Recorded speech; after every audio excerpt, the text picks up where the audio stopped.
A paz do Senhor Jesus, quero compartilhar aqui com os irmãos uma história que está no livro de Jó. Como ele superou as dificuldades. Serve aí de alerta para nós podemos pegar aí um ensinamento para nós. Eu quero compartilhar essa passagem com os irmãos das Escrituras, que esses dias eu comecei a ler e chamou a minha atenção, está no livro de Jó. E vocês já ouviram falar de Jó? Já ouviram? O que você sabe sobre Jó? Que ele era um sofredor, Padeceu. O que você sabe sobre o Jó? Uma pessoa que enfrentou dificuldades, passou problemas, e no meio dessas dificuldades, ele teve muitas lutas e teve uma dificuldade particular. E como que ele enfrentaria aquelas dificuldades? Como ele ia superar aquelas dificuldades? Então isso aqui nós vamos compartilhar hoje. A Bíblia diz que Jó era um homem rico, no capítulo 1 de Jó, capítulo 1, para a gente ler alguma coisa que fala sobre Jó. Quem era Jó? Havia um homem na terra, o nome era Jó. Este homem era íntegro, integridade. Esse homem era reto, temia a Deus e se desviava do mal. É uma biografia boa ou ruim? Uma biografia excelente, Boa. Um homem que era reto, íntegro, se desviava do mal, era temente a Deus, tinha tudo de bom. Nasceram-lhe 7 filhos e 3 filhas, uma família grande. Tinha 7.000 ovelhas, 3.000 camelos, 500 juntas de bois e 500 jumentas. Também tinha muitíssima gente a seu serviço, de maneira que este homem era o maior de todos os do Oriente, ou da região onde ele morava. Então esse homem era rico, poderoso, tinha uma boa família, era uma pessoa honrada e tinha uma boa fortuna, um bom patrimônio, que certamente gerava uma boa renda. Então, vamos ver, os filhos dele. O que os filhos faziam? Iam às casas um dos outros e faziam banquetes, cada um por sua vez, e mandavam convidar as suas 3 irmãs e comer e beber com eles. Então era uma família unida, que de vez em quando os filhos reuniam e todos participavam. Eles tinham uma boa condição e podiam fazer isso com naturalidade e com certa frequência. E o verso 5.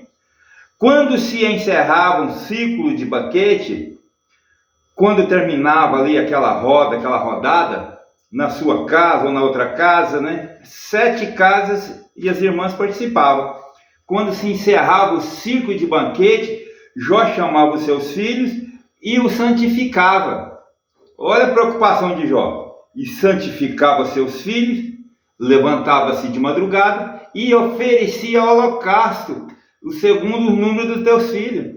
Pois Jó pensava assim: talvez meus filhos tenham pecado e tenham blasfemado contra Deus em seu coração. E assim Jó fazia continuamente. Jó se preocupava com a integridade dele e dos seus filhos, não só dele, ele preocupava com a família. Ele orava pela sua família, intercedia pela sua família, apresentava o Senhor sacrifício em favor da sua família. Um dia em que os filhos de Deus vieram se apresentar diante do Senhor, veio também Satanás entre eles. O Satanás apareceu um dia na comunidade. E olha o que aconteceu naquele encontro, no verso 7. Então o Senhor procurou Satanás: de onde você vem? Satanás respondeu ao Senhor: de rodear a terra e passear por ela. O que Satanás faz? Rodeia a terra e fica passeando no meio dela. E se infiltrou naquela reunião ali que não tinha nada a ver com ele. Assim o Satanás faz, ele se infiltra aonde tem nada a ver com ele. Mas ele encontra um espaçozinho, vai ali, e começa a especular. Foi isso que ele fez com Jó.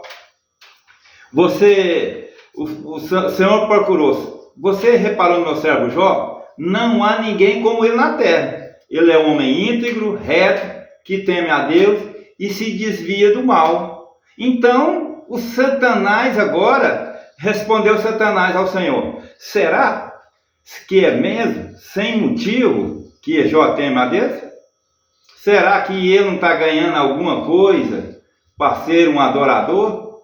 Será que não está tendo uma bênção para ele ser o adorador? Será que ele está fazendo isso porque ele ama o Senhor?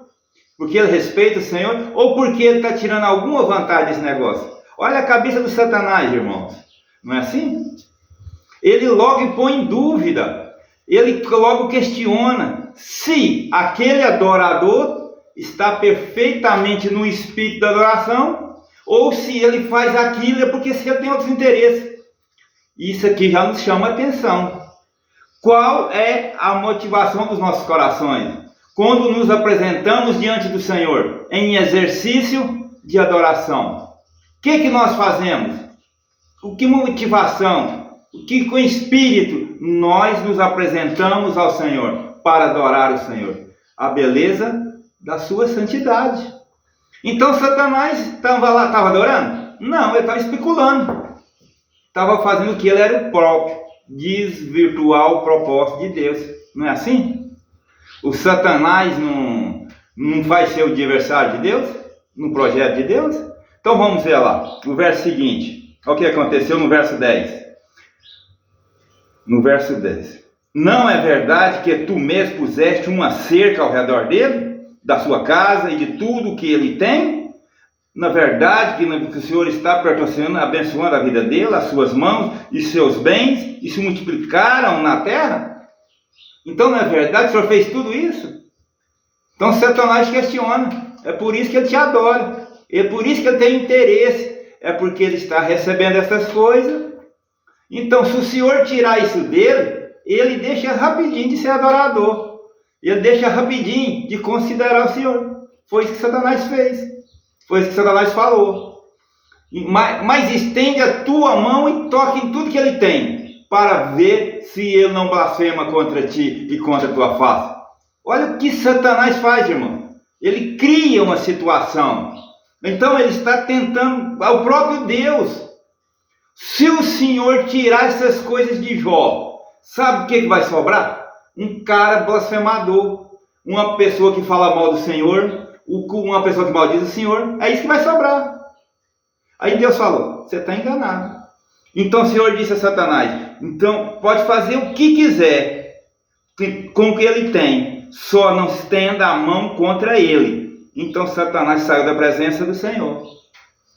Ele recebeu a liberação para tentar a vida de Jó. Pode tentar. Se ele me adora por qualquer tipo de interesse, você vai ver que a sua tentação é verdadeira. Se ele resistir, você vai ver que o que você pensa de Jó é errado. Agora o Jó está aí no meio do mundo. E o Satanás está no meio do mundo. E agora o Jó vai experimentar uma tentação na sua vida, irmão. Não é a mesma coisa que acontece com cada um de nós? Sim ou não? Será que de Deus dá liberdade ao Satanás tentar a sua vida? Sim ou não? Dá? Você sabe que sim, irmão. Porque você sofre tentações. Você sofre retaliações. Você sofre agressões espirituais. Você sofre retaliações espirituais. Quantas coisas você gostaria de fazer que você sabe que não são de Deus, mas que você vai e na hora o Espírito disse: não faça isso, e você retrocede. A Bíblia diz que o diabo é vosso adversário e anda ao redor, bramando como um leão, buscando a quem possa tragar. Qual que é a diferença? Mas o anjo do Senhor acampa-se ao redor daqueles que temem e os livra e os guarda. Então existe uma guerra espiritual todo dia em volta da sua vida. É o diabo querendo arrumar uma brecha e o anjo do Senhor estendendo a mão e protegendo a sua vida. Mas às vezes nós, na realidade, às vezes nós damos brecha ao inimigo. E assim ele entra na nossa vida, não porque ele tem esse poder independente do que Deus faz, mas porque a gente muitas vezes abre espaço para que ele realize algo que é da sua natureza maldosa e maligna. Quantas vezes nós caímos na tentação porque nós abrimos uma porta para que aquilo se realize em nossa vida? Quantas vezes a gente resiste e lá num belo dia a gente libera a oportunidade da tentação? Já aconteceu isso com você? De fazer durante um período uma resistência vitoriosa, mas num determinado momento, por uma razão, aquilo acontece. E você depois volta lá, poxa, por que eu fui fazer isso? Por que eu vacilei? Por que eu abri essa legalidade? Por que aconteceu isso comigo? Aí vem um sentimento de culpa. Aí você se arrepende. Aí você se confessa a Deus o seu pecado, pede perdão e restaura na sua vida com Deus. Mas às vezes você repete 1, 2, 3, 4, 5, 6 vezes. Um dia Deus fala: meu amado filho, você não precisa de perdão. Você precisa da libertação disso que domina a sua vida. E esse domínio precisa ser objeto de uma libertação. Por isso que a Bíblia fala que nós devemos ser libertos do poder do maligno. Então é importante que o Jó tinha esse cenário. Veja o verso 13. Verso 13. Um dia, quando os filhos e as filhas de Jó comiam e bebiam vinho na casa do irmão mais velho, olha o que aconteceu. Veja só. Que eles comiam e bebiam lá na casa do mais velho. Olha o 14. Veio um mensageiro a Jó e lhe disse: os bois estavam lavrando e as jumentas estavam pastando juntas a eles.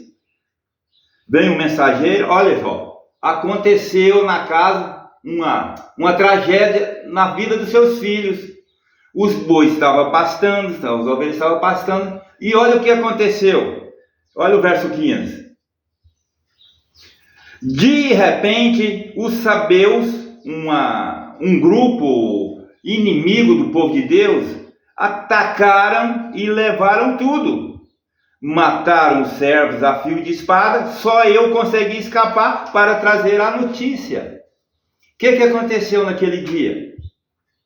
Um povo inimigo aproveita aquela oportunidade, invade aquela região, aquela cidade ali, e cativa aquele pessoal, mata aquele pessoal, distrai e rouba, né? Você acha que pode acontecer isso na vida de alguém aqui? Pode acontecer de você estar na sua casa, tranquilidade no seu lar, e entrar em um bando de pessoas e assaltar a sua casa e dar um tiro, ou 3 ou 4, matar meia dúzia, roubar tudo lá dentro e se embora? Pode acontecer no dia de hoje, na sua vida? Você acha que pode? Isso é obra de Deus ou de Satanás? É obra de Satanás, meu irmão. Se acontecer nas nossas casas, vai levar a mensagem lá? Para o meu pai, para o meu filho, para alguém, vai dizer: olha, eu escapei e vim trazer a mensagem. Então o que aconteceu?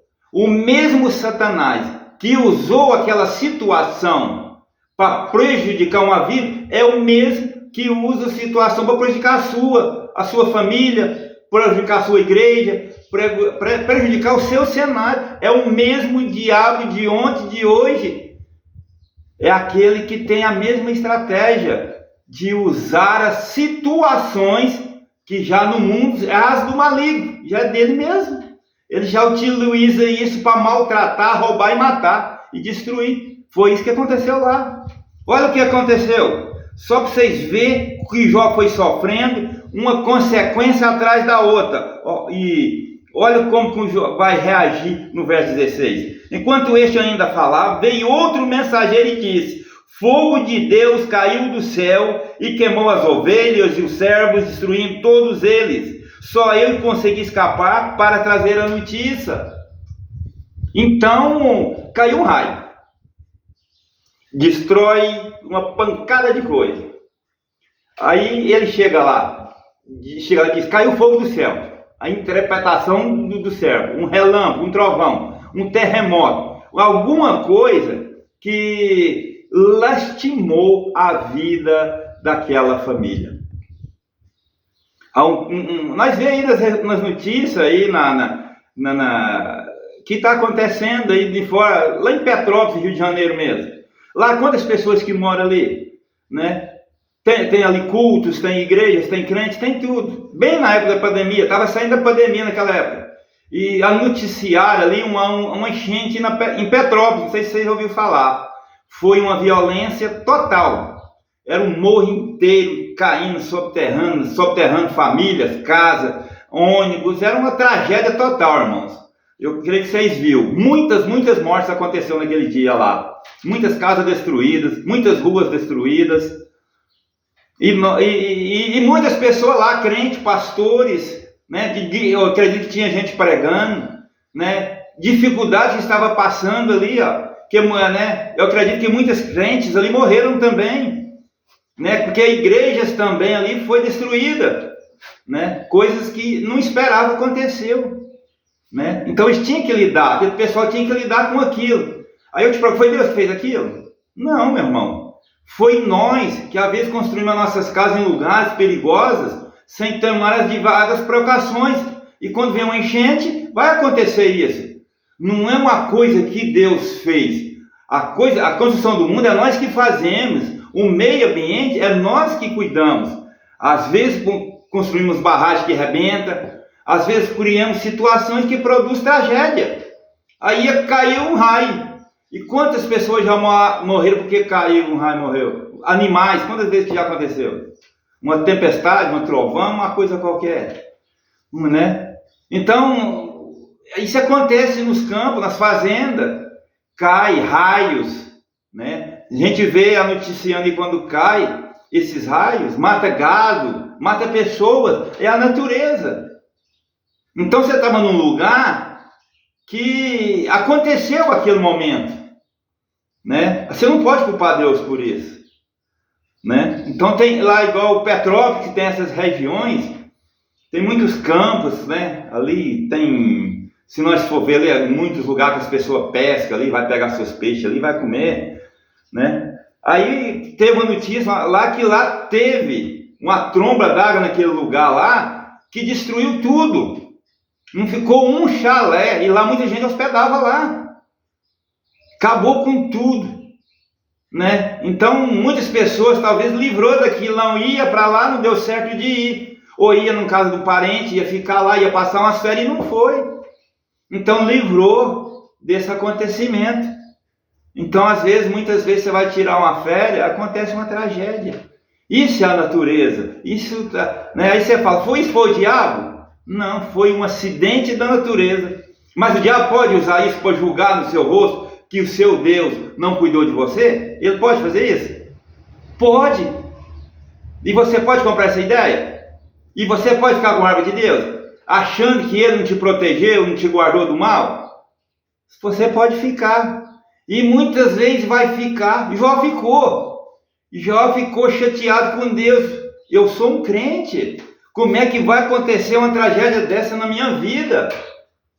Como se as tragédias, irmãos, fosse acontecer só nas vidas daqueles que não são crentes,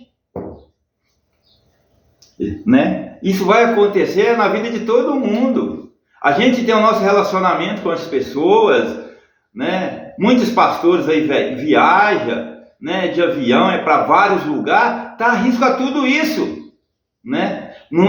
Crentes, pessoas que vai levar a palavra, tá arriscado acontecer um acidente nessa trajetória.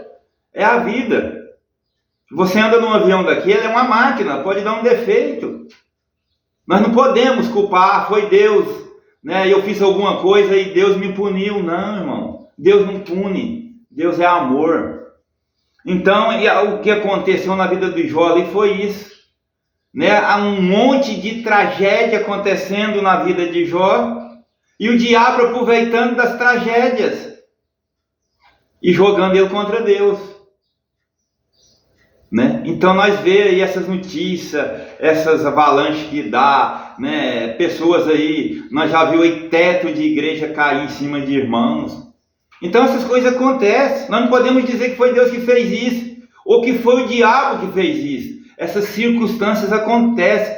Agora o diabo pode usar isso para fazer alguma tramóia, alguma trapaça, alguma chantagem com você, a relação ao Deus quem você crê? Pode. Ele pode fazer isso, e foi isso que aconteceu com Jó. Quando Jó teve essas notícias, ele primeiramente teve uma sensação de uma compulsão no seu coração. O seu ficou compungido, sentido. Veja o verso seguinte, o verso 17. Olha só o que diz o que diz o verso 17. Enquanto este ainda falava, veio outro mensageiro e disse: os caldeus dividiram em 3 bandos, atacaram os camelos e levando embora, mataram os servos a fio de espada, e eu consegui escapar para trazer a notícia. Ou então outra invasão de outro povo, pode ser a Rússia como a Ucrânia, uma invasão de um povo. Quantos milhares de pessoas vão morrer naquela guerra? E você pode atribuir a Deus aquilo? Ou pode atribuir o algo específico ao diabo? Ou pode ser que o diabo que usa uma situação e Deus usa também uma situação para mostrar a graça, quando o diabo mostra o outro lado da moeda? Pode acontecer. Foi isso que aconteceu com Jó. Tragédias que foram levadas para ele como se fosse uma obra de Satanás. Mas a obra de Satanás foi usar isso para falar com ele que ele se fiou, que se fosse crente, que se fosse verdadeiro crente, isso não aconteceria com ele, o que não é verdade.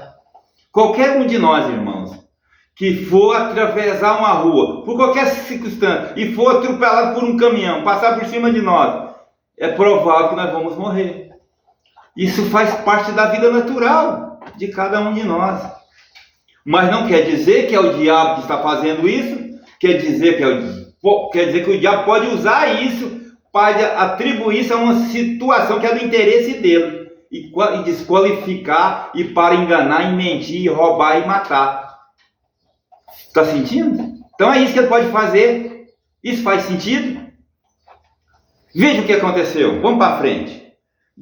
Também este ainda falava quando veio outro e disse, e assim vai passando, né? Olha o versículo 19. De repente, eis que se levantou um vento muito forte do lado direito e bateu contra os 4 cantos da casa. Ela caiu sobre os jovens. Era um furacão. Lá nos Estados Unidos é cheio de furacão, irmãos. Todo ano acontece, arranca casa, leva casa, destrói casa. É um furacão. E as pessoas lá dentro são crentes? Muitas vezes são membros, igrejas são arrancadas tetos com furacões. Um furacão, irmão, acontece. Então, muitas vezes a gente pensa assim, mas Deus entregou Jó na mão do diabo? Não. Deus entregou o homem na mão do mundo. O que o homem devia controlar, administrar, cuidar. Não foi assim? Nesse ambiente, que também tinha diabólico satânico, que desviou a atenção da família inicial para deixar de fazer o que Deus tinha mandado fazer e fazer aquilo que parecia, logicamente, seu melhor interesse. Acontece muito isso. Vamos para frente aqui no versículo 20. Então Jó se levantou. Olha o que Jó fez. Levantou, rasgou o seu manto, rapou a cabeça, prostou-se em terra e adorou. Você acha que o diabo vai fazer um crente adorar? Não, irmão. Ele adorou porque ele tinha essa convicção dentro de si, que independente das circunstâncias, ele era um adorador. Porque se ser adorador por tudo vai bem, Pode ser que você não esteja plenamente com seu coração de adorador, registrado ao propósito de Deus. Tem dias que as coisas vão acontecendo e você não vai gostar dos resultados delas. Mas isso não pode desqualificar como adorador. Não pode te desestruturar como adorador. Infelizmente, é isso que acontece conosco. No dia da provação, a gente acaba sucumbindo e, ao invés de adorar, a gente vai murmurar. A murmuração toma lugar da adoração, meu irmão. Não é assim? Isso é natural, isso acontece comigo, com você, com qualquer um de nós. Quando na hora mais difícil, ao invés da gente quebrantar o coração e adorar, a gente vai murmurar, vai reclamar, vai atribuir culpa a terceiros e vai assim tentar justificar aquela situação como se fosse responsabilidade de terceiro. E às vezes nós estamos envolvidos na própria situação. Então Jó sabia que ele fazia sacrifício pelos seus filhos, que ele orava pelos seus filhos, que ele intercedia pelos seus filhos, mas isso não livrava seus filhos de experimentar as tragédias da vida, as dificuldades da vida, as doenças da vida, os problemas da vida.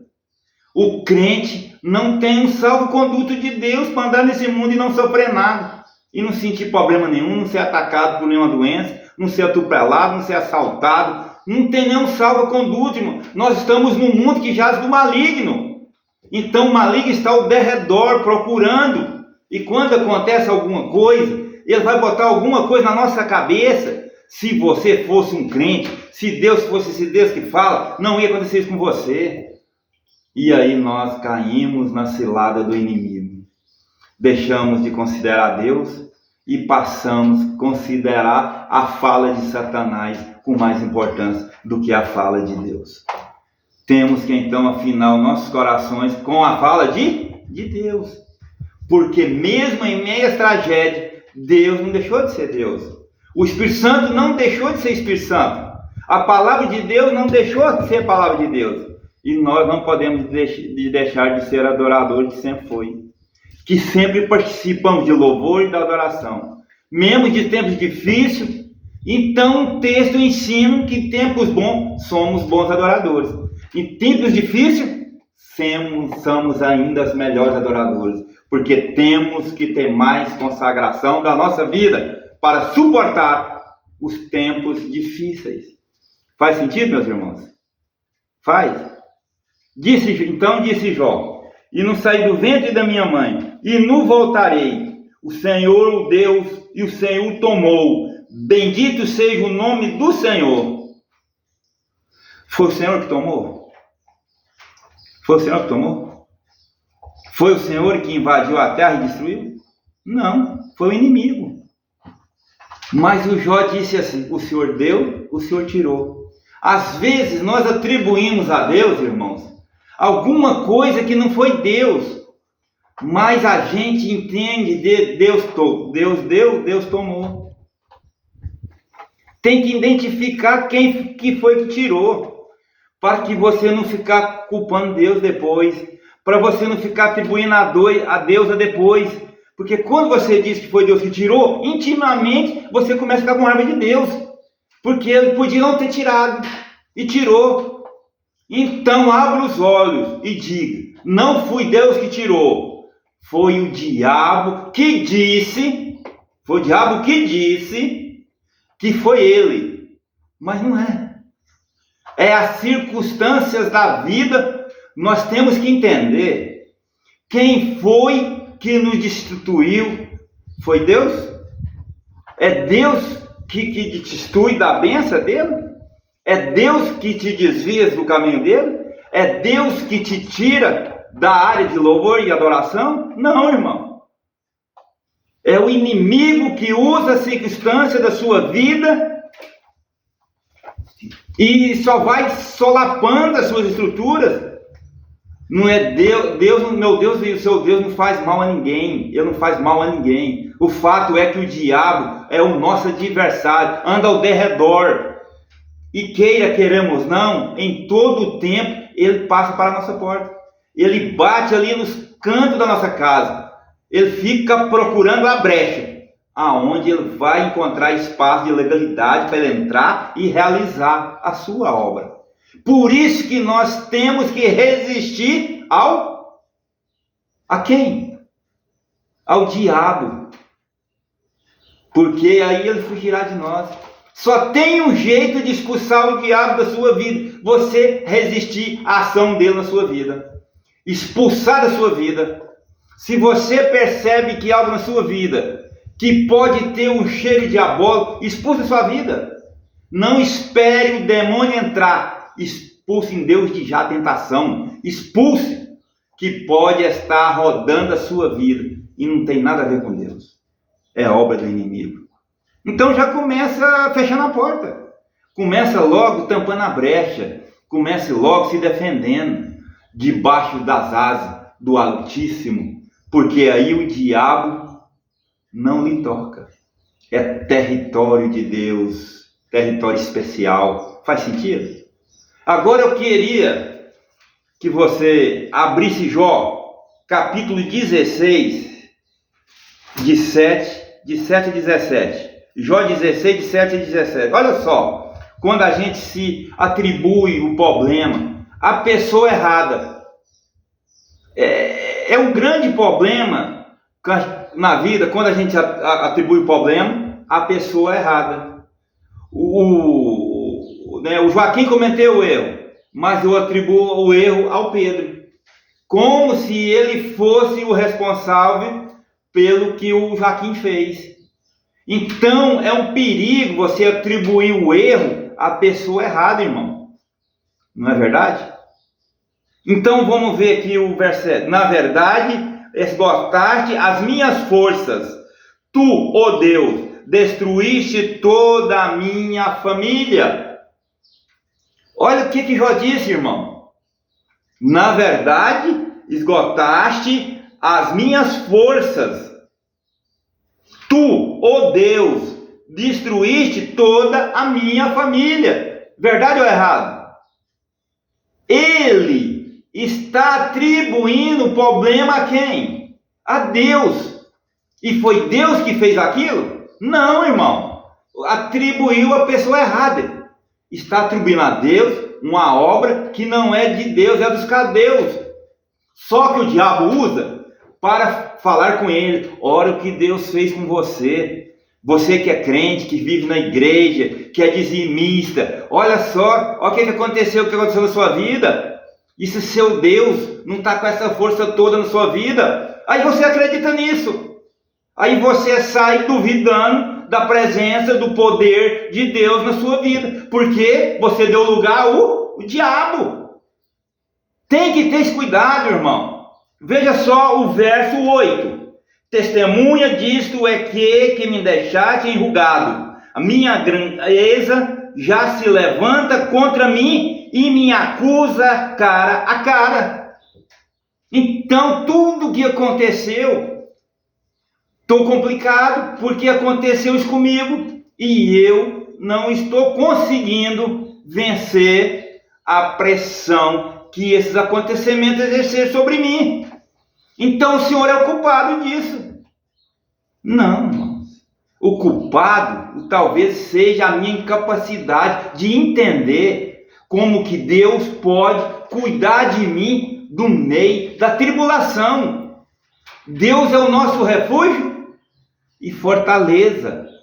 Socorro bem presente nas nossas tribulações.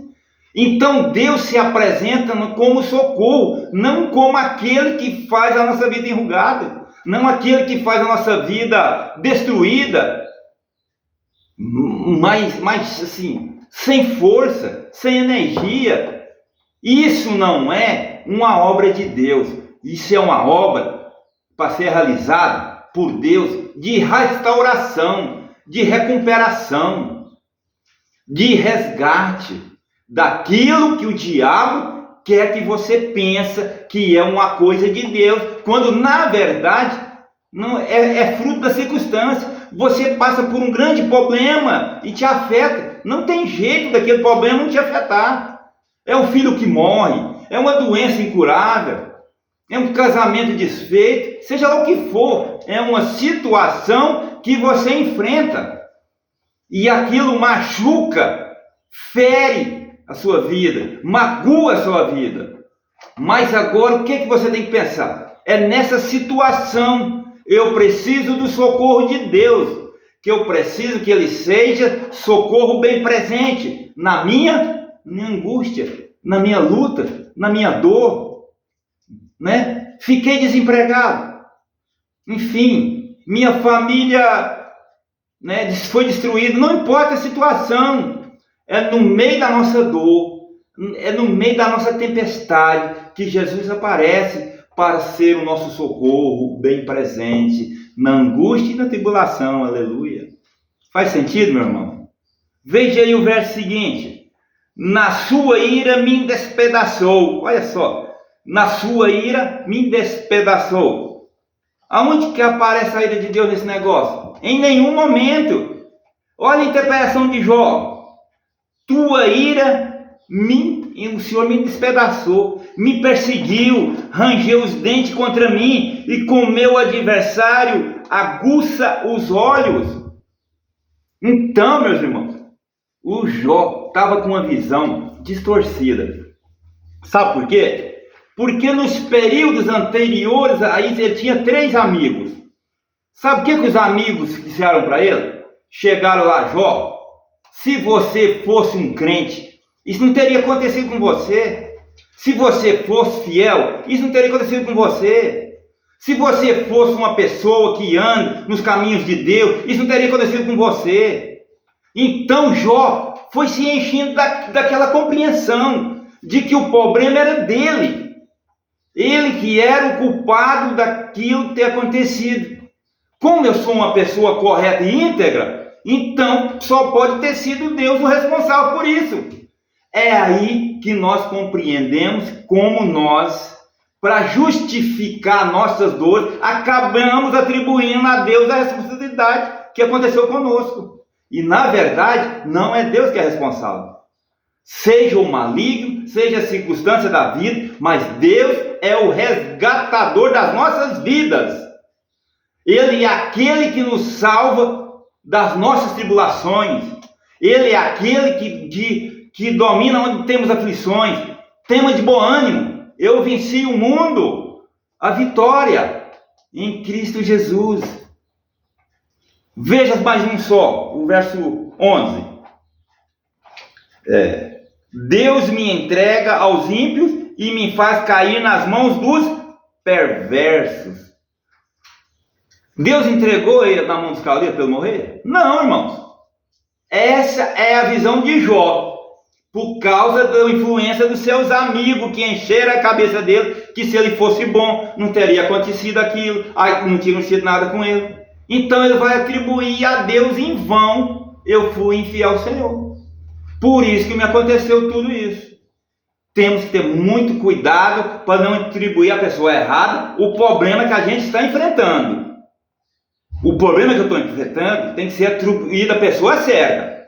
Eu estou sofrendo isso por causa das circunstâncias, das situações, aí eu me habilito a resolver ela. Do que se eu tiver transferido para alguém que não tenha culpa, aí eu começo a ter uma construção na minha mente de uma ação que não tem solução, porque ela não tem causa definida. Aí você fica com aquele problema dentro de você o resto da vida, e a raiva e a amargura toma conta. E você fica com raiva de Deus, sai da igreja e nunca mais volta, porque você acha que você foi desprezado, né, pelo Deus Todo-Poderoso, Deus da criação. Não tem gente que abandona? Não vai-se embora? Não quer mais saber de igreja, falar de irmão? Porque atribuiu a Deus algo que não era de Deus. Então temos que ter cuidado, irmãos, de fazer a atribuição à causa certa, né, a causa, e evitar esses efeitos dessa causa de condenar alguém que não é dono dela. E Jó fez isso. Ele foi indo defiando, porque ele só justificava o que estava acontecendo com ele. Vamos ver o verso 12, o que diz. Eu vivia em paz. Olha só. Olha o que Jó diz. Eu vivi em paz. Porém, ele me esmagou. Pegou-me pelo pescoço e me despedaçou. Ele fez de mim seu alvo. Olha só, irmão. Olha a visão. Ele me despedaçou. Olha a visão de Jó. Quem despedaçou Jó? Foi Deus? Claro que não, irmão. Mas a interpretação dele levou a essa conclusão. Por causa da influência dos amigos dele. Os 3 amigos dele fizeram todo o discurso para mostrar para ele que se ele fosse crente, Deus teria protegido a vida dele. E se ele estava assim, é porque Deus não cuidou dele. Mas no coração dele, eu sou crente. Eu sou um crente. Então como é que Deus me abandonou desse jeito? Aí começa a confusão dentro do coração, dentro da mente. Nós atribuímos o erro à pessoa errada. Deus não é o culpado dessa situação, irmãos. Nós construímos a terra, né, que Ele nos deu do jeito que nós devemos construir. Quando cai uma barreira, porque nós construímos errado, Deus não tem nada a ver, foi nós que construímos, foi vocês que fizeram as coisas erradas. E por conta de fazer as coisas erradas, vão ter as consequências em tudo na vida. Cometer o pecado gera morte. Não tem jeito, irmãos. Tudo que a gente faz errado tem as consequências. E a gente vai sofrer as consequências. Deus é bom que Ele nos resgata, nos abençoa, nos dá segunda chance. Deus que nos importa renascer, começar de novo, sair do fundo do poço. O Davi estava no fundo do poço. E eu esperei com paciência no Senhor e ouviu a minha oração e tirou-me do fundo do poço. Se você está no fundo do poço, Deus tem que te tirar do fundo do poço. Não é você ficar gostando do fundo do poço e atribuindo a Deus que você está no fundo do poço por causa dele. Nada, irmão. Sai dessa compreensão, sai do fundo do poço, encontra o Senhor do lado de fora do poço. Quem vai te tirar do poço é Ele. É Ele que vai te içar de lá. Não brigue com Deus. Entenda que Deus é seu Pai, seu amigo, seu protetor. Entenda que Deus está lá para estender a sua mão na hora difícil da sua vida. Creia que o Senhor é poderoso. Veja só, Ele me esmagou, como Jó disse. Olha a visão de Jó, por causa daquela situação que ele viveu com seus amigos.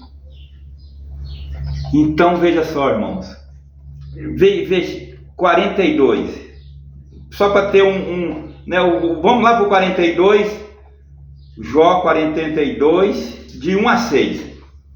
Então Jó respondeu ao Senhor e disse, depois de Deus trabalhar com Jó trabalhar, depois dele entender o contexto geral, depois dele fazer a reflexão, então bem sei que tudo posso, e nenhum dos teus planos pode ser frustrado. Olha como Jó entendendo. Veja o verso 4. Tu perguntaste, quem é este que, sem conhecimento, encobre os meus planos?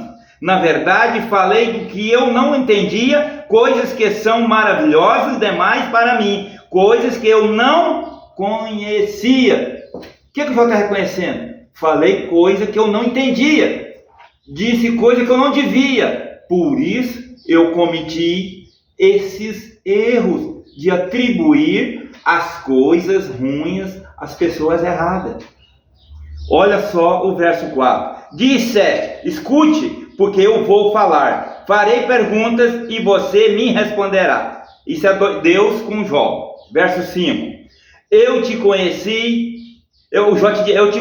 só de ouvir, mas agora os meus olhos te veem. É Jó falando para Deus. O que Jó chega à conclusão? Antes eu estava ouvindo falar e te conhecia pelo que eu ouvia falar, mas agora eu te conheço por uma experiência pessoal. Os meus olhos te veem, te contemplam. Você não é mais um relato, uma narrativa. Agora o Senhor é alguém perante os meus próprios olhos. Eu vejo o Senhor. O verso 6 disse: Por isso me abomino e me arrependo no pó e na cinza. Por isso abomino e me arrependo. Por que Jó se arrependia? Porque ele viu a bobagem que ele fez ao longo do tempo. Ele viu a dificuldade que ele fez no longo do tempo. Agora ele diz, agora que eu conheço Deus, eu digo que ele não estava implicado nessa minha. Ele, ao contrário, ele é o meu redentor. Ele vive e por fim me restaurará. Veja o verso 7. Acabou aí. O verso 7 diz: depois que o Senhor falou estas palavras a Jó, o Senhor disse também a Elifaz o temanita. O Elifaz era um dos amigos que faz aquela tramóia. A minha ira se acendeu contra você e contra os seus 2 amigos. Não eram os 3? Falar com Jó? Agora Deus fala: a minha ira se acendeu contra vocês, porque vocês não falaram a meu respeito o que é reto, como o meu servo Jó falou.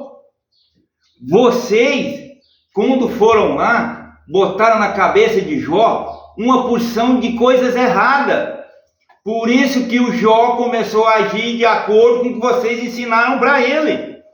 Mas ele não se corrompeu. Ele agora, como meu servo, fala diferente de vocês. Olha o que aconteceu. Olha o 8. Agora peguem 7 novilhos e 7 carneiros e vão até o meu servo Jó e ofereçam holocausto em favor de vocês. E o meu servo Jó orará por vocês, e eu aceitarei a intercessão dele, do meu servo Jó, para que eu não os trate segundo a falta de juízo de vocês, porque vocês não falaram a meu respeito o que é reto, como o meu servo Jó falou.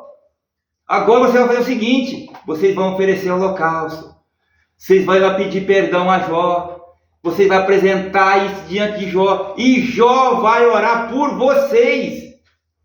É quando você é capaz de orar por aqueles que te maltrataram, orar por aqueles que te magoaram, orar por aqueles que te feriram, orar por aqueles que te maltrataram.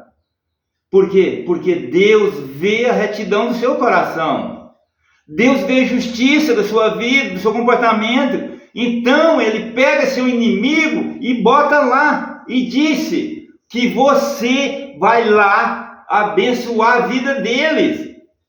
E depois que você fizer isso, olha o que vai acontecer. Verso 9. Então Elifaz, o temanita, o Bildade, o suíta e fizeram o que o Senhor tinha ordenado. E o Senhor aceitou a oração de Jó. Quando eles foram lá e prestaram um sacrifício, o Senhor aceitou, significa que Jó orou, conforme Deus lhe mandou. E Deus aceitou a oração de Jó. Deus aceita a nossa oração, irmão.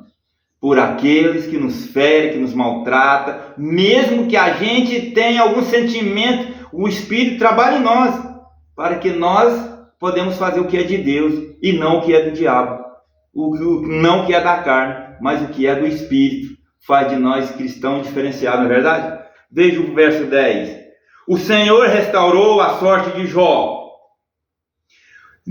Restauração para a vida de Jó. Jó passou tudo aquilo, teve visões erradas, mas Deus acompanhou o processo. E o Senhor restaurou a sorte de Jó, quanto este orou pelos seus amigos, e o Senhor lhe deu o dobro de tudo o que tinha tido. A Bíblia diz: perdoa nossas dívidas, como nós perdoamos aos nossos devedores. Quando Jó ora, Deus restaurou a sorte dele, e o Senhor deu o dobro de tudo que ele tinha. Ou seja, o Senhor multiplicou a sua fazenda. Ele perdeu. A vida trouxe tragédia. Mas no longo da história, Deus multiplicou aquilo que ele havia perdido.